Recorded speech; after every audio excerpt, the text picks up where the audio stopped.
کا حکم ہے کہ تم امن سے رہو اور لوگوں کو امن سے رہنے دو.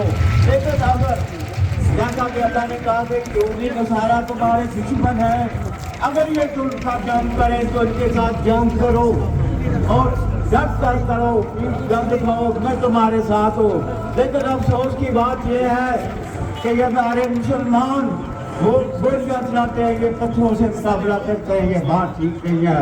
اللہ کہتا ہے کہ تم اپنی اتنی طاقت مضبوط بناؤ کہ کفار تم سے خوف زدہ رہے، لیکن مسلمان ہمارے طرف نہیں جا رہے اور ان میں ڈھونڈتی بھی نہیں ہے. کتنے افسوس کی بات ہے، 50 ملکوں سے زیادہ مسلمان ملک ہے اور آج ان کی کوئی بات سن نہیں رہا اور اتنا ظلم ہے.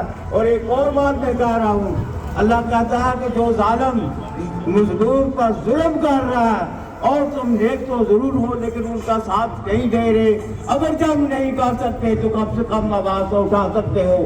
لیکن کتنے افسوس کی بات ہے، یہ ہمارا عالم راہ، کتنی دنیا یہاں موجود ہے، مسلمان موجود ہے اور مومن کا بھائی ہے، وہ ہمارے مسلمانوں پر ظلم ہو رہا ہے اور آپ صرف بھی قربانی نہیں دے سکتے کہ یہاں آئے اور اپنی آواز اٹھائے یا یونائٹڈ نیشن کو کنڈیم کریں.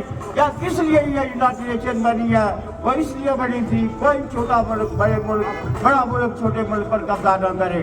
لیکن آج یہ 1948 سے لے کر کشمیر اور فلسطین کا مسئلہ وہاں کا بھائی ہے، ہر طرف ہے اور کوئی یونائٹڈ نیشن اس پر عمل نہیں کر رہی. لیکن قصور میں سمجھتا ہوں کہ ہمارے مسلمانوں کا ہے. مسلمان مسجدوں میں بیٹھ کے دعائیں کرتے ہیں، اللہ کہتا ہے نہیں تم جنگ کرو. حضور صلی اللہ علیہ وسلم اگر مدینہ شریف میں بیٹھ کے دعا کرتے تو ان کو جنگ کرنے کی ضرورت نہ پڑتی، لیکن وہ جنگ بدر میں جا کر جنگ کی اور پھر وہاں دعا کی، تب جا کر ان کو فتح نصیب ہوئی. لیکن آج کا مولوی مسجد میں بیٹھ کر دعا کرتا ہے. کتنے سالوں سے خانہ کعبہ میں دعائیں ہو رہی ہیں، کیا فلسطین آزاد ہو گیا، کشمیر آزاد ہو گیا؟ ایسے نہیں ہوگا.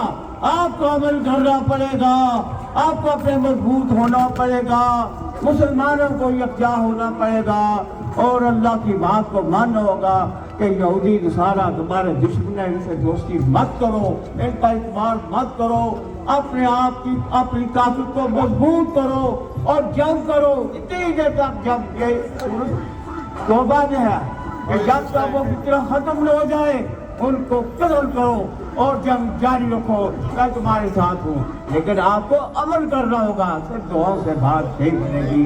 بہرحال میں آپ سے اپیل کرتا ہوں، جب بھی یہ مظاہرہ یہاں ہو برمنگھم کے مسلمانوں اکٹھے ہو جاؤ کہ پتہ چلے کہ کوئی مسلمان کسی مسلمان کی حمایت کر رہے ہیں.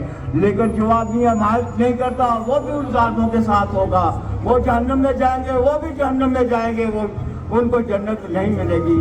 اللہ حافظ.